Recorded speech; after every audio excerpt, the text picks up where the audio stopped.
السلام عليكم ورحمة الله وبركاته. الحمد لله الذي أتحف عباده النبلاء وامتن عليهم أن جعلهم من أهل الذكر والثناء فأخلصوا له الركوع والسجود وهم يكثرون الدعاء فزادهم المولى تبارك وتعالى آلاء فوق آلاء ونجهم بمغفرته من دار الأشقياء وأسكنهم بفضله ورحمته فسيح دار الأتقياء. أشهد أن لا إله إلا الله وحده لا شريك له شهادة من نزه ربه عن الشرك ونفى وهو حسبنا في كل حال وآن وكفى. وأشهد أن سيدنا وحبيبنا وشفيعنا مولانا محمدا عبده ورسوله أزكى الأنام شرفا. صلوات الله وسلامه عليك يا رسول الله أنت النبي المصطفى وعلى آلك وأصحابك أهل الصدق والوفاء ومن اتبعهم بإحسان إلى أن يرث الله الأرض ومن عليها بحيث لآثارهم مقتفى. قال تعالى قد أفلح من تزكى وذكر اسم ربه فصلى. Maha suci Allah Subhanahu wa taala yang melimpahkan karunia tak terhingga di atas karunia yang Allah berikan kepada jutaan bahkan miliaran manusia lainnya.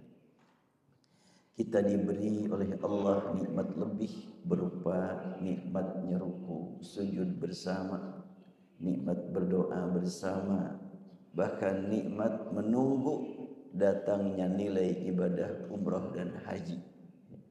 Karena Rasul bersabda, siapa yang salat subuh berjamaah dilanjutkan dengan zikir sampai terbit matahari lalu melaksanakan salat, maka baginya nilai ibadah haji dan umrah. Terus bagaimana buat yang haji dan umrah melakukan hal itu juga? Ya tentunya lebih besar lagi. Dan kalimat sebatas senilai haji dan umrah biar Allah yang menilai, sama dalam hal apa. Allah yang mengatur segala-galanya. Yang paling penting bagi kita bagaimana kita tingkatkan kualitas zikir kita tingkatkan kualitas duduk kita di tempat ini antara lain dengan tadabbur Al-Qur'an. Dan insyaallah yang akan kita tadabburi saat ini adalah surat yang paling sering kita baca.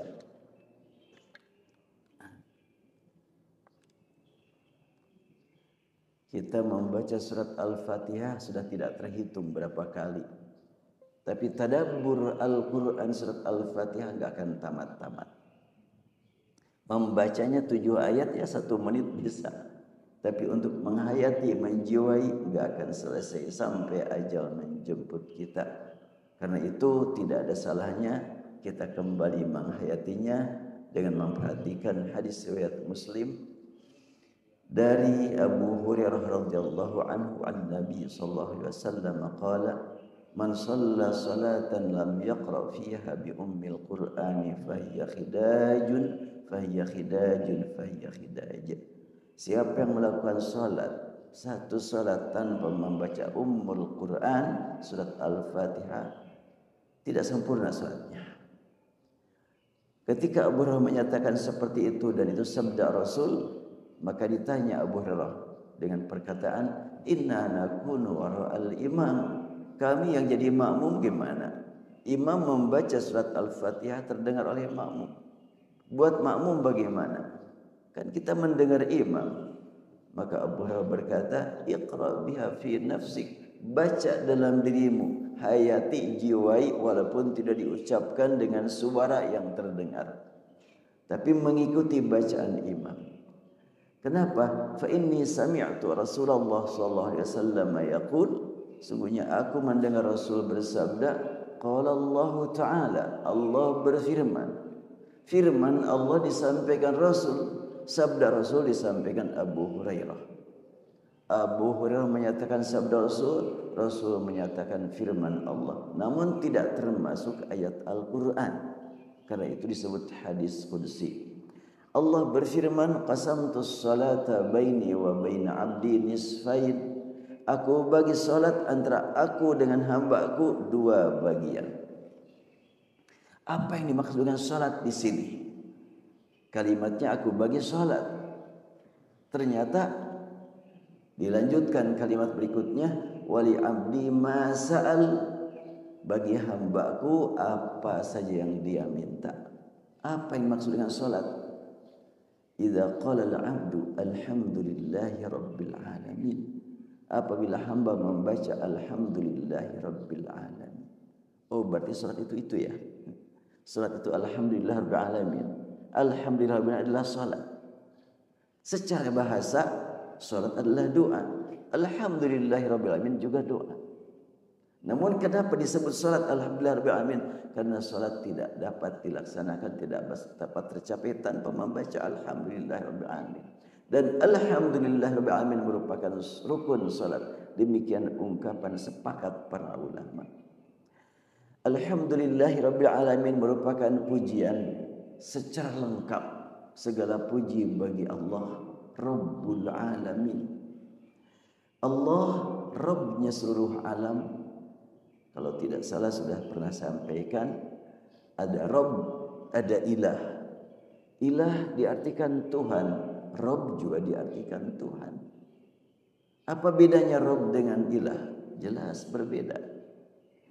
Kalimat ilah hanya dihubungkan kepada manusia, sedangkan Rabb dihubungkan kepada alam raya, timur dan barat. Rabbul masyriqain wa rabbul maghribain, Rabbul masyariq wal magharib, Rabbus samawati wal ard, Rabbul alamin. Sedangkan ilah, ilahukum, ilahi, tidak ada ilahul alamin. Tidak ada ilahul masyriq wal maghrib.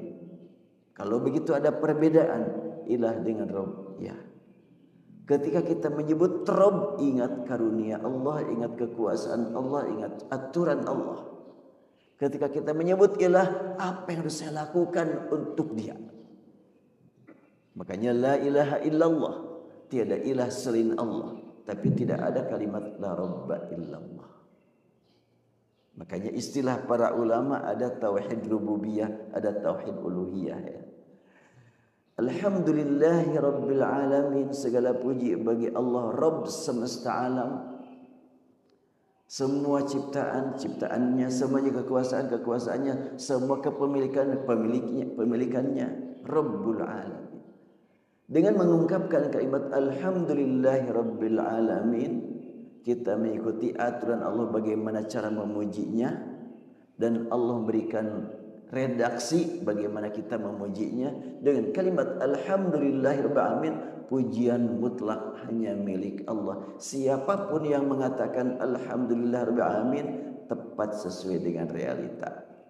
Karena segala puji bagi Allah. Apabila kita sudah menjiwai makna alhamdulillah rabbil alamin, tak mungkin kita merasa bangga dipuji, apalagi minta dipuji, apalagi memprogram agar orang banyak memuji. Nah, itu untuk kepentingan yang lain lah gitu ya. Untuk kepentingan politik gitu. Biar dipuji-puji gitu. Tapi bagi orang yang senantiasa menjiwai makna alhamdulillahirabbil alamin, dipuji saja kaget. Orang memuji kita, duh, segala puji bukan milik kita, milik Allah. Saya enggak layak dipuji. Nah, ketika kita mengungkapkan alhamdulillahirabbil alamin, jangan merasa sendirian ketika kita membaca Fatihah sendiri. Jangan merasa tidak ada yang merespon. Ada yang merespon. Siapa yang merespon? Yang dipuji Allah subhanahu wa ta'ala. Bagaimana firman Allah ketika seseorang membaca alhamdulillahi rabbil alamin, Allah membalas dengan kalimat hamidani ya abdi, telah memuji kepadaku hambaku. Mari kita dengarkan dengan pendengaran qalbu kita, pendengaran imani. Setiap kali kita membaca alhamdulillahi rabbil alamin, Allah memberikan respon dengan kalimat telah memuji kepadaku hambaku. Alhamdulillah, ada komunikasi langsung dengan Allah. Namun pada saat di awal-awal kita merasa masih jauh dari Allah, makanya kita tidak mengatakan alhamdulillah ya Allah, segala puji bagi Engkau ya Allah. Itu sudah berhadapan itu. Tapi ketika kita membaca Alhamdulillahirabbil alamin, dan ini juga adalah bimbingan dari Allah, sadarlah wahai hambaku, engkau masih jauh dari aku. Ungkapkan segala puji bagi Allah Rabbul Alamin. Saya masih jauh dari Allah, walaupun saya yakin Allah tidak pernah jauh dari saya. Jelas surat Qaf menegaskan, walaqad khalaqnal insana wa na'lamu ma tuwaswisu bihi nafsuhu wa nahnu aqrabu ilaihi min hablil warid. Sungguh telah kami ciptakan manusia dan kami mengetahui apa yang dibisikkan dalam diri mereka. Kami lebih dekat kepadanya daripada semua yang terdekat. Mata kanan dekat ke mata kiri, Allah lebih dekat. Bibir bawah ke bibir atas sangat dekat, Allah lebih dekat. Lidah dengan gigi sangat dekat, Allah lebih dekat. Kalimatnya aqrabu ilaihi min hablil warid. Aku lebih dekat kepada manusia daripada hablul warid. Apa itu hablul warid? Saya tidak tahu persis apa makna hablul warid. Yang jelas hablu itu kan tali ya. Sering diartikan urat nadi. Ya artinya tulang dengan otot, dengan daging sangat dekat. Tapi Allah lebih dekat. Nah Allah berfirman, Hamidani abdi, telah memuji kepadaku hambaku. Mari nanti kita salat duha, kita jiwai setiap kali kita membaca Alhamdulillahirabbil alamin, langsung dapat respon dari Allah. Karena itu tidak akan pernah bosan mengatakan Alhamdulillahirabbil alamin. Kenapa? Bagaimana bisa bosan? Kalau orang bertemu dengan yang disayangi, yang dicintai, rasanya 1 jam terasa 1 menit, dan yang dicintai tidak memberi apa-apa kepada kita, tidak memberikan jaminan. Ketika kita menyebut Alhamdulillahirabbil alamin, Allah merespon. Allah itu memberi kita, menciptakan kita, memberikan jaminan, memberikan kebahagiaan, semua kenikmatan miliknya. Kita terima darinya. Bagaimana tidak nikmat mengatakan Alhamdulillahirabbil alamin. Jadi kalau begitu, sering-sering membaca Alhamdulillahirabbil alamin, langsung didengar jawaban dari Allah. Hamidani abdi. Bahagia sekali. Dan kalau kita memuji kepada Allah, Allah tidak mengambil manfaat atau maslahat daripada pujian kita. Kita memuji Allah untuk kepentingan kita, melakukan pendekatan diri kepadanya.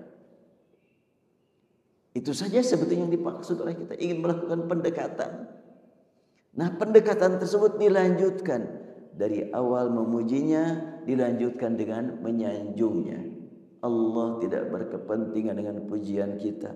Sekiranya semua manusia taat ibadah kepada Allah tanpa maksiat, Allah tidak mengambil keuntungan. Sebaliknya, bila semua manusia berdosa, maksiat, ingkar kepada Allah, Allah tidak akan rugi. Tapi buat apa kita membaca Alhamdulillahirabbil alamin? Untuk melakukan pendekatan diri kepadanya, karena kita merasa jauh darinya. Karena itu ketika kita dipanggil oleh Allah, kita harus memposisikan diri. Ketika panggilan menggunakan panggilan yang sangat jauh, sadarlah kita sangat jauh dari Allah. Seperti apa panggilan dari jauh? Ya ayyuhalladzina amanu, ya ayyuhan nas, ya panjang. Itu menunjukkan bahwa yang dipanggil jauh itu. Dan bacaan ya bisa 3 bacaan. Bisa 6 harokat, bisa 4 harokat, bisa 2 harokat. Posisi beda-beda. Untuk qiraat Hamzah 6 harokat. Ya ayyuhalladzina amanu.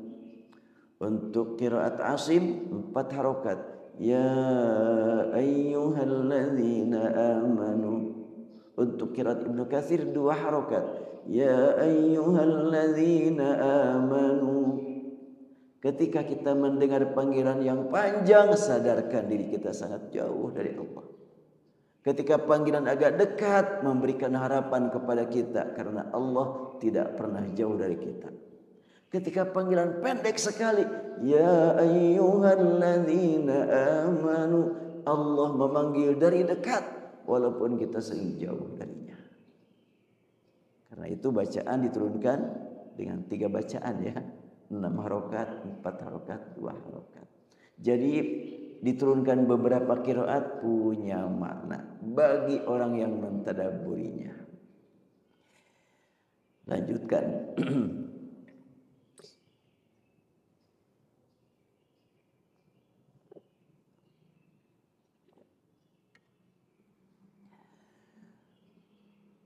Wa idza qala ar-rahmanir rahim, ketika seorang hamba membaca ar-rahmanir rahim, Allah menjawab dengan kalimat asna alayya abdi, telah menyanjung kepadaku hambaku. Beda pujian dengan sanjungan ya.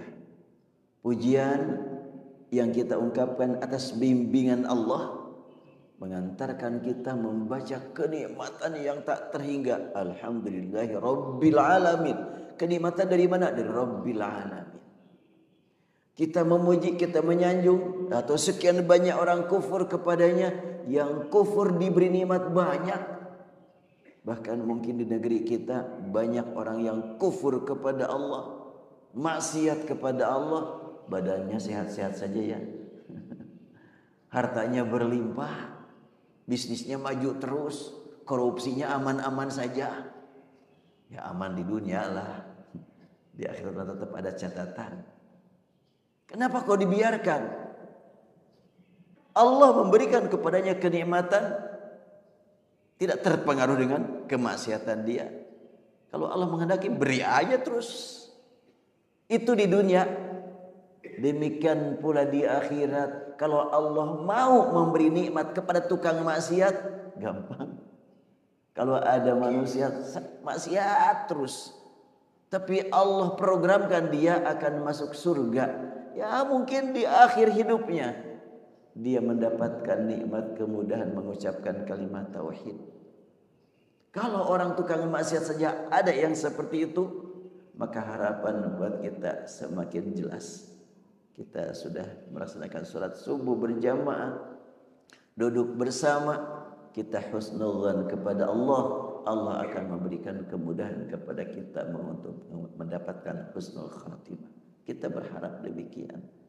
Harapan baik kepada Allah, Allah akan merespon baik pula. Kalau kita punya buruk sangka kepada Allah, Allah juga akan membalas dengan buruk juga kepada kita. Makanya harus kita selalu memperhatikan, memelihara husnudzan kepada Allah. Nah, ketika kita membaca Ar-Rahmanir Rahim, Allah memberikan respon dengan kalimat asna alayya abdi, telah menyanjung kepadaku hambaku. Sanjungan karena Allah Ar-Rahman pemberi nikmat di dunia yang tak terhingga penerimanya, namun terbatas waktu memanfaatkannya, terbatas apa yang diberikannya. Itu di dunia. Ar-Rahim, Allah pemberi nikmat dengan kenikmatan yang tak terbatas. Nikmatnya tidak terbatas, saat memanfaatkannya pun tidak terbatas, hanya terbatas penerimanya.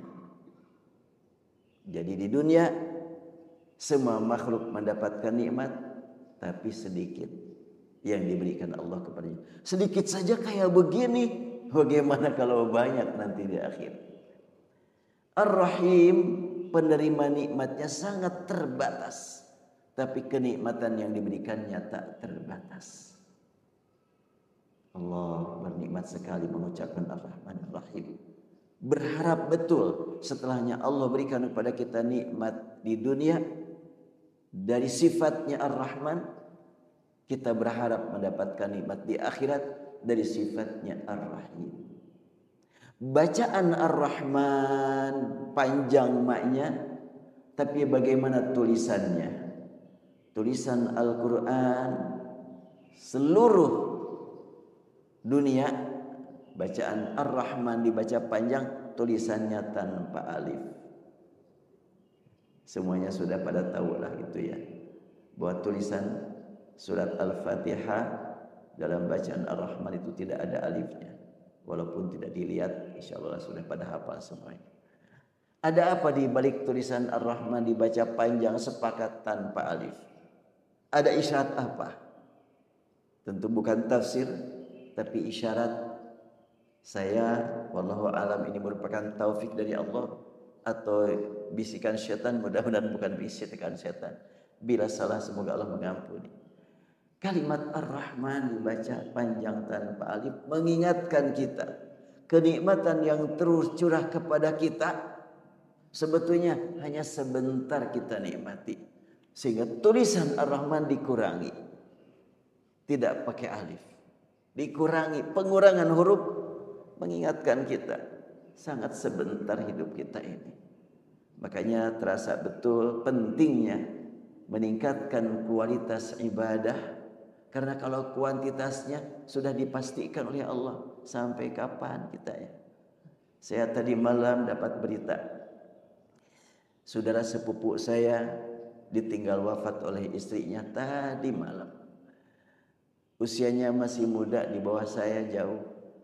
Tapi dia meninggal tanpa diketahui gejala-gejala sebelumnya. Cuma tiba-tiba saja sakit, diperiksa stroke ringan, wafat. Allahumma ighfirlaha warhamha wa'fu anha, Allahumma aqim nuzulaha wasi' madkhalaha wa taqabbal hasanatiha. Mengingatkan kita, yang muda saja sudah banyak yang meninggal. Apalagi yang tua ya, sebentar lagi.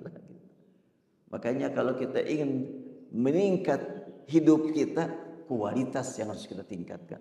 Kuantitas sudah Allah tetapkan sampai kapan. Masihkah kita punya waktu untuk bertemu sampai Kamis mendatang? Wallahu a'lam. Sampai pekan depan? Wallahu a'lam.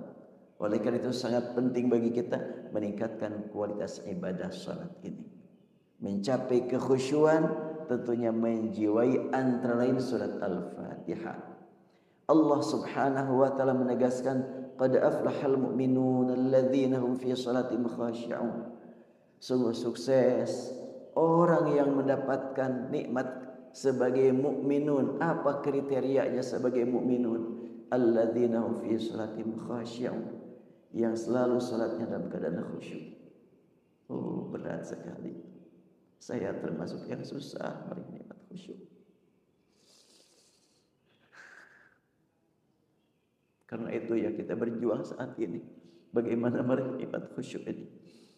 Mari kita dengar jawaban Allah ketika kita membaca Alhamdulillah Rabbil Alamin. Ketika kita membaca Ar-Rahman Ar-Rahim, kita dengar jawaban dari Allah, Athna alayya abdi. Dan selanjutnya kita lanjutkan dengan bacaan Malik Yaumiddin. Idza qala Malik Yaumiddin qala majjadani abdi. Allah memberikan respon dengan kalimat telah memuliakan kepadaku hambaku. Memuji, menyanjung, memuliakan.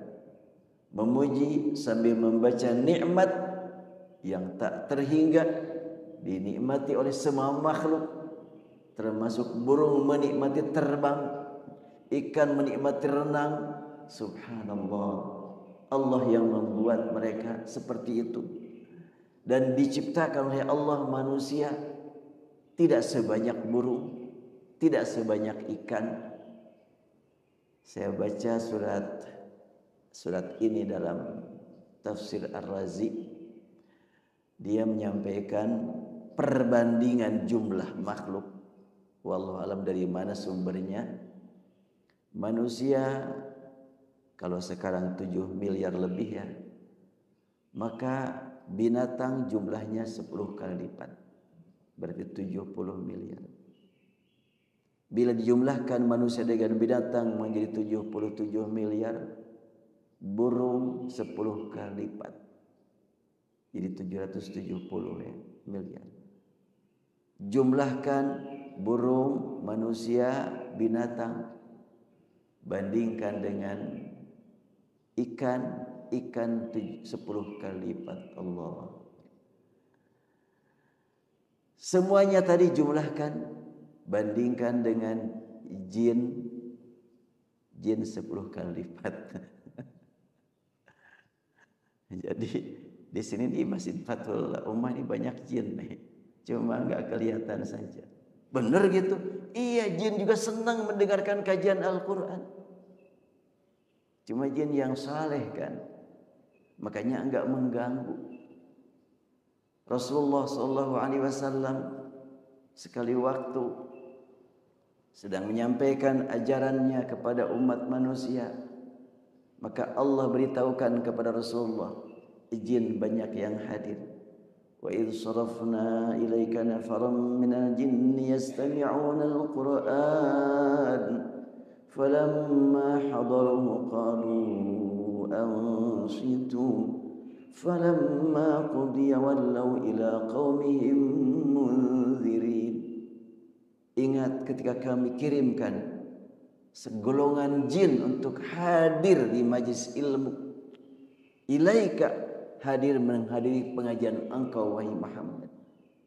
Pas sudah hadir jin banyak, sebahagian ngobrol, sebahagian serius. Biasanya manusia juga begitu. Ada yang serius langsung ada yang ngobrol gitu. Maka jin yang serius berkata, dengarkan, diam kalian. Ansitu, ngobrol lagi. Demikian Al-Quran menjelaskan. Falamma hadaru qalu ansitu, diam kalian. Falamma qudiya, selesai pengajian, bubar, maka jin-jin yang betul-betul serius dan mendapatkan ilmu yang bagus, dia merasa terpanggil untuk menyampaikan ajaran Allah kepada bangsanya. Wallau ila qaumihim munzirin, tersebar mereka di masyarakat jin dan mereka menyampaikan peringatan kepada tetangga-tetangganya sama dengan manusia. Nah, jumlah jin begitu banyak. Jumlahkan semua yang tadi, makhluk tadi, manusia, binatang, burung, ikan, jin, bandingkan dengan malaikah. Malaikat 10 kali lipat dari yang tadi. Itu malaikat yang ada di bumi. Bagaimana dengan malaikat yang di langit? Lebih banyak lagi. Terus langit pertama, kedua, ketiga. Semua yang tadi bandingkan dengan malaikat di aras, gak ada apa-apanya. Karena aras itu makhluk Allah yang tak terbayangkan luasnya dan gak mungkin tercapai. Imam An-Nawawi dalam tafsir surat ayat kursi dia menyebutkan, bumi dengan aras perbandingannya laksana orang datang ke padang pasir bikin lingkaran di padang pasir. Nah, itulah bumi lingkarannya dan padang pasir arasnya. Semua aras ditempati malaikat dengan jumlah yang tak terhingga. Semua malaikat taat kepada Allah, ibadah tanpa maksiat. Sekiranya ibadah makhluk bermanfaat bagi Allah, cukuplah ibadah malaikat. Ibadah manusia di samping kurang khusyuk, selang-selingi dengan maksiat lagi. Malaikat gak pernah maksiat. La ya'sunallaha ma amarahum wa yaf'aluna ma yu'marun. Karena itu ketaatan manusia tidak menguntungkan Allah, tapi menguntungkan manusia itu sendiri. Pujian kita sampaikan alhamdulillah rabbil alamin. Sanjungan kita sampaikan ar-rahmanir rahim. Setelah itu kita memuliakan Allah dengan membaca maliki yaumiddin. Dan maliki yaumiddin ada dua bacaan, ada maliki dan maliki. Berarti kita memuliakan Allah sebagai pemilik dan memuliakan Allah sebagai penguasa. Ketika dibaca maliki yaumiddin, Allah penguasa hari pembalasan. Sekarang banyak manusia ngaku-ngaku sebagai penguasa. Rasakan nanti di akhirat akan merasakan berat, sedih, karena dulu ngaku merasa sebagai penguasa, ternyata gak punya apa-apa, gak punya kekuasaan apa-apa. Tapi kalau orang yang menjadi penguasa saat ini hanya merasakan dapat amanat dari Allah, tentunya akan Allah angkat dia nanti di akhirat. Dia tidak merasa menjadi penguasa, saya hanya mendapatkan amanat dari Allah, memegang kekuasaan milik Allah. Allahumma malikal mulki tu'til mulka man tasha' Ya Allah, engkau pemilik kekuasaan, engkau datangkan kekuasaan kepada siapa yang engkau kehendaki. Engkau datangkan, tu'ti, bukan tu'ti. Ya. Ini kita perhatikan dalam bahasa Arab, sedikit perbedaan bacaan tapi maknanya sangat jelas berbeda ya. Ada tu'ti, ada tu'ti. Ini saya perbesar tulisannya. Kalau tu'ti itu memberi artinya. Kalau tu'ti mendatangkan. Nah, sekarang tu'til mulka, engkau mendatangkan, bukan memberi. Bedanya apa? Kalau seorang tamu bertamu ke bapak atau ibu, dia mau pulang, mobil jemputan belum datang-datang juga. Baik kalau gitu, saya panggilkan Gojek, Gokar. Oh iya, datanglah Gokar. Ini sudah saya datangkan Gokar. Enggak memberi kan? Bahkan harus membayar kan gitu. Tidak jadi milik dia. Nah, Allah mendatangkan kepada kita itu bukan memberi. Maka para penguasa di dunia tidak memiliki kekuasaan, tapi hanya didatangkan kekuasaan sebagai amanat. Dan di dalam Al-Quran kalimat zakat juga tu'ti, bukan tu'ti. Bukan engkau berikan zakat kepada para musyrik, tapi engkau datangkan. Kenapa tidak berkata memberi? Karena yang engkau datangkan bukan milik engkau, milik Allah. Cuma memindahkan dari seorang pemegang amanat kepada yang berhak untuk menikmatinya, untuk memanfaatkan, hanya mendatangkan. Baik, kita lanjutkan. Maliki yaumiddin, Allah pemilik dan Allah penguasa, hari pembalasan.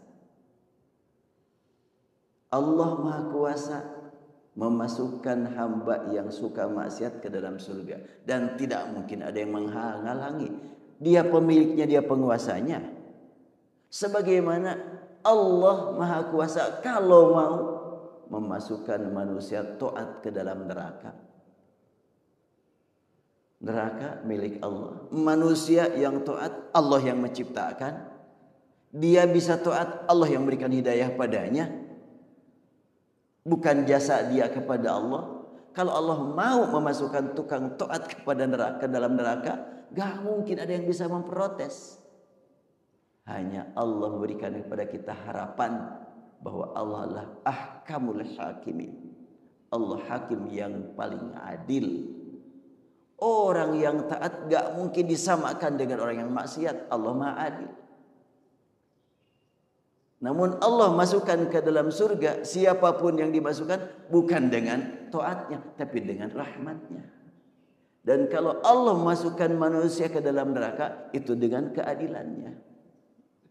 Kalau sekiranya hanya dengan keadilan Allah putuskan siapa yang masuk surga, siapa yang masuk neraka, mungkin tidak ada yang punya hak masuk surga.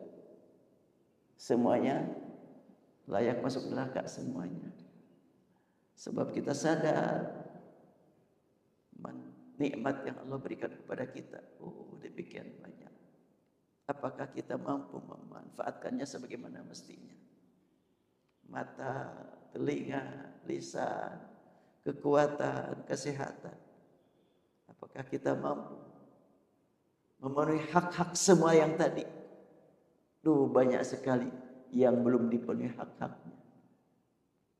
Makanya kita memohon kepada Allah agar Allah masukkan kita ke dalam surga bukan dengan amal ibadah kita, tapi dengan rahmatnya, dengan ampunannya. Sehingga dalam sholat selalu mohon ampun, mohon sayang dari Allah. Guru saya Syekh Abdul Rashid mengatakan, seorang hamba, mungkin beliau sendiri, seorang hamba sedang taat, memohon kepada Allah, ya Allah, telah Kau berikan kepadaku Al-Quran, ampuni aku. Ya Allah, telah Kau berikan kepadaku nikmat ruku dan sujud, ampuni aku. Ya Allah, telah Engkau berikan kepadaku bertaubat, ampuni aku. Kenapa sih Kau ngomongnya begitu? Telah Engkau berikan kepadaku nikmat ibadah, ampuni dosaku. Apa maksudnya? Iya kan, ibadah itu pemberian dari Allah, nikmat ibadah kan pemberian dari Allah. Apakah mampu kita mensyukurinya? Ya Allah, ampuni dosa. Bagaimanapun hebatnya ibadah seseorang, kalau tidak dapat ampunan, tetap ditunggu dengan neraka. Karena itu dia menyatakan, ya Allah, telah kau berikan kepadaku nikmat qiyamul lail, ampuni dosa aku. Ini kan sangat sulit untuk dipahami oleh orang yang setingkat saya lah gitu. Ya kalau saya mungkin, ya Allah, aku bersyukur padamu karena telah Engkau berikan kepadaku nikmat qiyamul lail, kan begitu ya. Tapi orang tadi, ya Allah, telah Kau berikan kepadaku nikmat qiyamul lail, nikmat tahajud, ampuni dosa aku. Jadi tetap dia merasa punya dosa banyak, walaupun sudah taat berkali-kali, dosa saya lebih banyak daripada taat saya. Begitulah hamba-hamba Allah cara menyayangi, cara menjiwai doa, cara menjiwai ayat Al-Quran. Dan ya untuk lebih luasnya kajian surat Al-Fatihah sudah saya masukkan di sini ya. Dalam buku ini judulnya 99 Munajat bersama Al-Quran. Ini baru terbit Ramadan yang lalu. Judulnya 99 Munajat, tapi isinya lebih dari 99. Karena ini kumpulan doa-doa dari Al-Quran. Saya uraikan sesuai kemampuan. Saya tadabburi bagaimana cara memposisikan diri kita ketika membaca doa ini. Ini kan laksana bimbingan dari Allah. Kau mau meminta kepadaku? Iya ya Allah. Mau minta apa? Minta ini. Nih baca. Tinggal kita membaca. Kalau ada anak merasa berdosa kepada orang tuanya, dia takut sekali kena hukuman dari orang tuanya, diam saja. Langsung ibunya memanggil, sini nak, ucapkan, ma, mohon ampun, minta maaf. Diikuti oleh anak kan gitu ya. Nah kita lebih dari itu oleh Allah. Saya ini banyak dosa, banyak salah, tidak mampu berbuat yang baik, tidak mampu melaksanakan taat. Ya Allah, bimbinglah aku bagaimana cara berdoa. Nih doanya dalam Al-Quran. Cuma kadang-kadang doa dalam Al-Quran mengandung kalimat yang ringkas tapi maknanya padat. Oleh karena itu, ya sesuai kemampuan saya uraikan, mudah-mudahan bermakna bagi orang-orang yang membacanya. Ya ini berapa ya? 400 halaman lebih sedikit. Dan insya Allah akan dilanjutkan. Sekarang sedang melanjutkan doa munajat bersama sunnah. Kalau ini munajat bersama Al-Quran. Baik, saya lanjutkan. Maliki yaumiddin. Ketika membaca Maliki yaumiddin, bagaimana respon dari Allah? Majjadani abdi. Telah memuliakan kepadaku hambaku.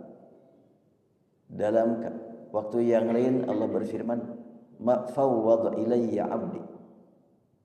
Hambaku telah berserah diri padaku segala-galanya, sudah menyerahkan diri padaku dengan membaca Maliki yaumiddin.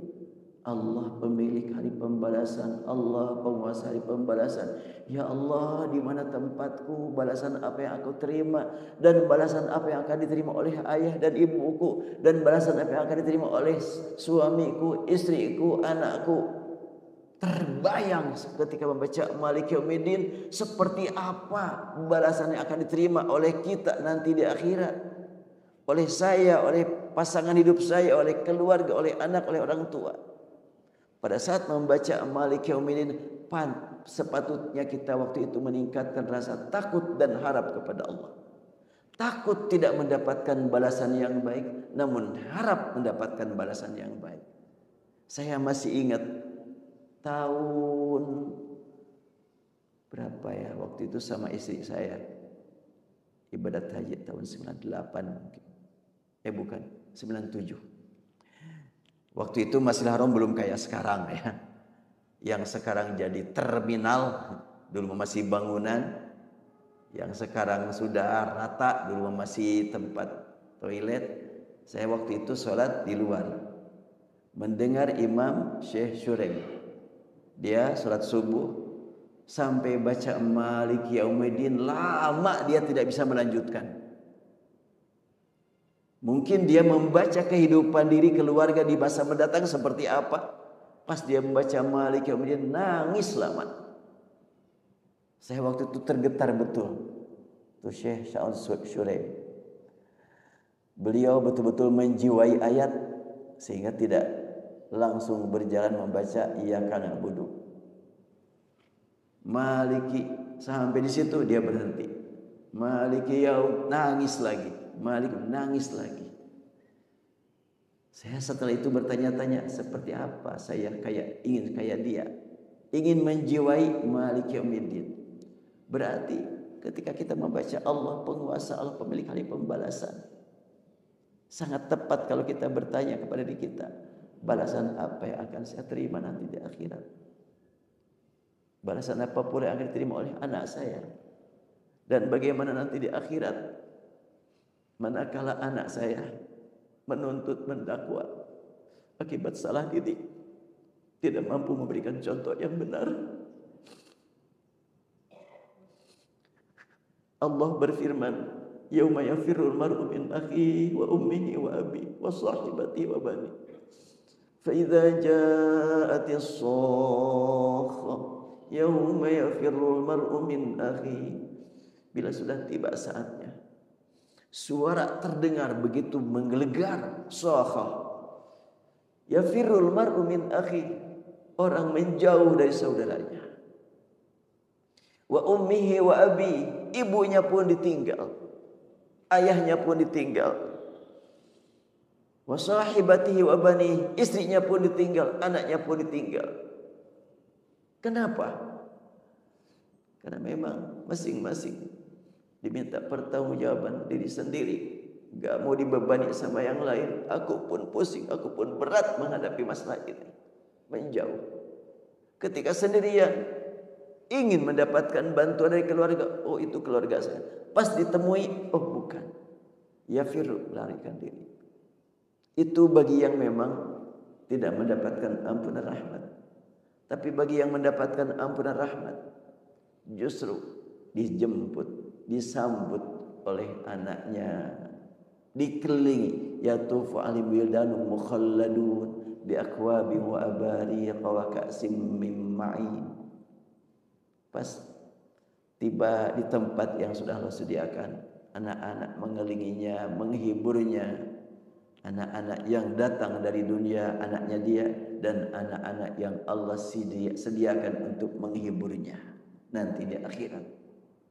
Saat ini pada umumnya manusia yang sehat terhibur melihat anak yang lucu. Bagaimana nanti di akhirat? Lebih dari sekedar itu. Yatufu alim bildanum mukhalladun bi akwabin wa abari, mereka membawa minuman. Maka ketika kita membaca Malik Yaumiddin, tingkatkan harapan dan rasa takut kepada Allah. Ketika sudah mencapai puncaknya rasa takut dan harap kepada Allah, dan Allah ternyata memanggil kita, panggilannya seakan-akan Allah berfirman, wahai hambaku, telah kau puji aku dengan ucapan alhamdulillahi rabbil alamin, telah kau sanjung aku dengan membaca ar-rahmanir rahim, telah engkau muliakan aku dengan membaca maliki yaumiddin. Mau apa kamu? Sampaikan, silahkan menghadap kepadaku. Maka kita tidak lagi memposisikan diri sebagai yang jauh dari Allah. Setelahnya melakukan pendekatan melalui 3 ayat, alhamdulillah, ar-rahman sampai malik yaumiddin, maka kita langsung menghadap kepada Allah. Iyyaka na'budu. Kenapa tidak iyyahu na'budu, hanya kepadanya? Kalau susunan bahasa kita kan segala puji bagi Allah, hanya padanya kami menghambakan diri. Tapi ini hanya padamu, karena kita sudah mendapatkan panggilan dari Allah. Itu ungkapan juga saya temukan dari tafsir Ar-Razi seperti itu. Seperti apa ungkapan hamba kepada Allah? Sudah jam 6 ya. Insyaallah pada pertemuan yang lain kita lanjutkan. Jadi ini surat Al-Fatihah belum selesai. Ini baru tadabbur sekilas, tentu tidak akan dibahas secara rinci kata per kata sebab perlu waktu yang lebih panjang lagi. Namun sebelum ditutup, Kalau ada yang mau ditanyakan dipersilahkan. Iya, mangga. Ada mic-nya? Ya, sini.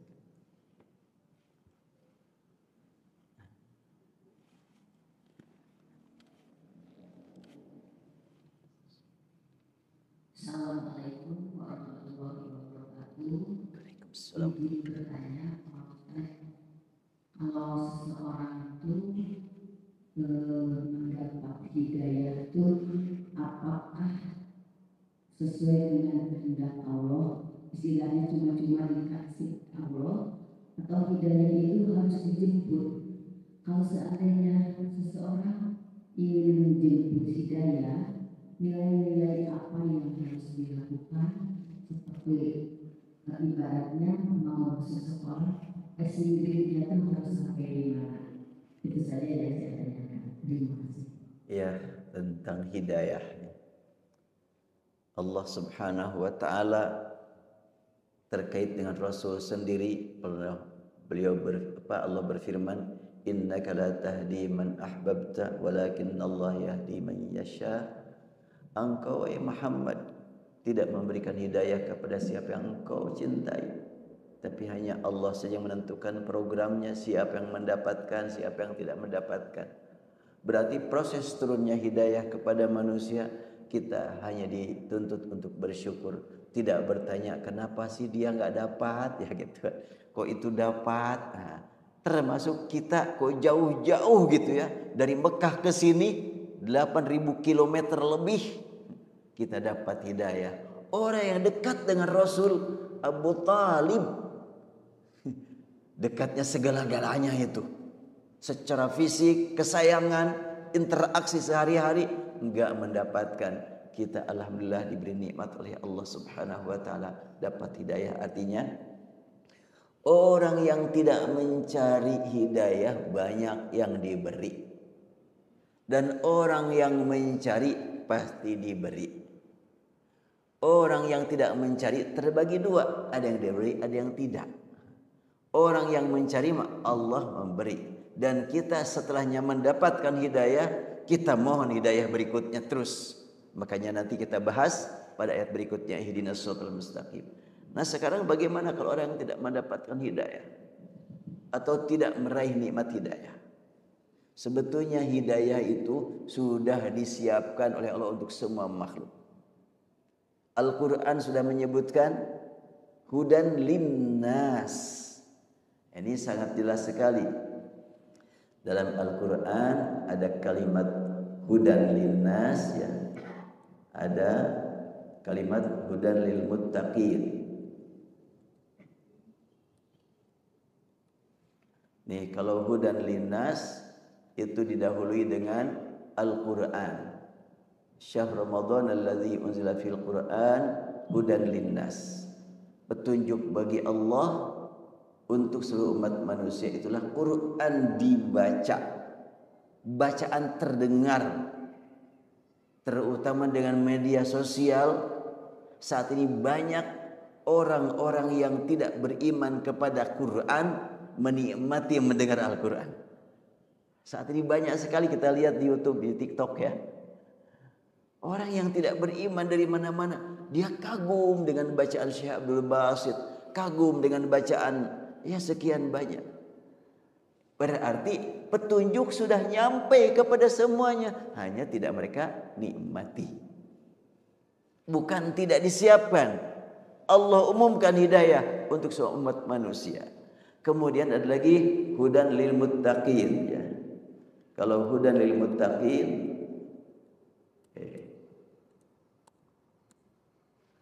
petunjuk bagi yang bertakwa. Nah, ini. Ada petunjuk bagi yang bertakwa, ada petunjuk bagi manusia. Petunjuk bagi manusia terdengar kemana-mana. Petunjuk bagi orang yang bertakwa terlihat tulisannya. Dzalikal kitab la raiba fih hudal muttaqin. Al-Quran hudan linnas. Jadi kalau begitu, ketika ada orang yang tidak menikmati hidayah, kenapa disiksa? Kan Allah juga kan yang memberi dan yang tidak memberi, kan gitu ya. Sebetulnya Makhluk sekitar kita itu mengantarkan kita untuk berpegang dengan hidayah Allah. Makhluk sekitar kita itu. Makanya Allah tegaskan, siapa yang tidak mengatakan la ilallah terancam. Siapa yang mengatakan la ilallah dapat kesempatan meraih surga. Bimbingan untuk mengatakan la ilallah, semua alam itu membimbing kita. Bukankah ada burung terbang mengingatkan kita tentang hakikat pencipta? Ada angin, tidak terlihat warnanya, tidak terlihat bentuknya, terasa oleh kita. Bukankah itu mengingatkan kita pentingnya beriman kepada Allah? Jadi kalau Al-Quran menyebutkan la ikraha fid din, qad tabayyana ar-rusydu minal ghayy. Tidak ada paksaan untuk memegang agama karena sudah jelas. Al-Quran jelas, Islam jelas, tauhid jelas, Allah hakikatnya di mana-mana mengingatkan kita dengan adanya makhluk-makhluknya. Jelas, tidak ada alasan untuk berkata, aku nggak tahu kalau aku wajib beriman kepada Allah. Nggak ada alasan. Oleh karena itu, orang yang tidak mengikuti hidayah terancam. Karena sudah dibimbing dari mana-mana, bimbingan itu ada. Hanya ada yang langsung Allah tanamkan ke dalam kalbu kita, ada yang sebetulnya melalui alam sekitar kita. Dan tidak sedikit orang yang mencari-cari, antara lain Salman Al-Farisi. Salman Al-Farisi bukan orang Arab. Dia masuk agama ini enggak puas, masuk agama ini enggak puas, keliling dia, bertemulah dengan Rasulullah dan akhirnya dia menjadi keluarga Rasulullah sallallahu alaihi wasallam. Terutama saat ini berita kita dengar sekali masuk ke dalam Islam ribuan di beberapa negara. Ya, ada dialog kan di Inggris. Seorang pejabat tinggi wanita marah-marah. Kenapa nih banyak wanita masuk Islam? Marah-marah dia. Sampailah bertemu dengan seorang pemuda Muslim. Dia mengatakan, kami mengajarkan Islam di sini untuk membela wanita Inggris. Dia merasa terjepit gitu, sehingga tidak bebas lagi hidup. Justru kami itu adalah memberikan kemuliaan kepada kalian. Tanpa Islam, kalian memilih hidup LGBT, kalian memilih hidup mengurus anjing. Padahal kalau normal, nikmat dengan anak, melahirkan, dia terdiam kan gitu. Jadi sebetulnya itulah petunjuk sehari-hari itu banyak sekali. Nah sekarang muncul pertanyaan, jadi bagaimana? Ada orang baik sekali, tapi tidak beriman kepada Allah. Banyak membantu orang lain, gimana di akhiratnya? Gak usah kita bertanya kepada Allah. Itu mah urusan Allah. Biarlah Allah yang menentukan segala-galanya. Tidak mustahil ada orang yang mungkin kelihatannya oleh kita maksiat terus, pas dia mati mengatakan la ilaha illallah. Tidak mustahil. Itu mah urusan Allah, bukan urusan kita. Makanya buat kita mah bagaimana ketika kita membaca Maliki Yaumiddin, kita mendapatkan nikmat balasan dari Allah, balasan surga, balasan rahmat dan ampunan dari ridha-Nya. Ya, mungkin Ibu pernah mendengar seorang namanya apa? Mama Teresanya. Iya, terkenal orang baik gitu. Apakah dia masuk neraka ataukah masuk surga? Apabila dia menjelang matinya mengucapkan la ilallah, masuk surga lah. Apabila tidak, bagaimana bisa masuk surga? Tapi kan dia baik, dia berbuat baik menggunakan milik siapa? Milik Allah. Harta dibagi-bagi milik siapa? Milik Allah. Dia tampil santun, tampil sayang. Siapa yang membuat kamu bisa sayang? Allah juga. Ya kenapa enggak bersyukur kepada Allah? Itu saja sebetulnya. Jadi kembali kepada keimanan. Alhamdulillah kita diberi nikmat iman, nikmat bertemu di sini, nikmat mengkaji Al-Quran. Semoga Allah jadikan pertemuan ini terulang kembali nanti di hadapan Rasulullah. Allahumma salli wa sallim ala habibina wa syafiina wa lana Muhammad wa sallim radhiyallahu tabaraka wa ta'ala an kulli sahabati Rasulillah ajma'in. Ya Rabbana lakal hamdu kama yanbaghi li jalali wajhika wa 'azimi sultanik. Ya muqallibal qulub, tsabbit qulubana ala dinika wa ala ta'atik. Ya Allah, Tuhan kami, berilah kami nikmat husnul khatimah. Selamatkan kami dari bahaya suul khatimah. Kami sadar banyak berbuat dosa, banyak berbuat maksiat, belum bisa taat sebagaimana mestinya. Namun demikian kami tidak akan putus asa ya Allah, karena Engkau Ar-Rahman, Engkau Ar-Rahim, Engkau Al-Latif, Al-Ghafur. Karena itu kami tidak akan putus asa. Berikan kepada kami Allah nikmat mampu memperbaiki diri, meningkatkan kualitas ibadah, nikmat khusyuk ibadah. Rabbana atina fid dunya hasanah wa fil akhirati hasanah wa qina adzabannar. Walhamdulillahi rabbil alamin. Assalamualaikum warahmatullahi wabarakatuh.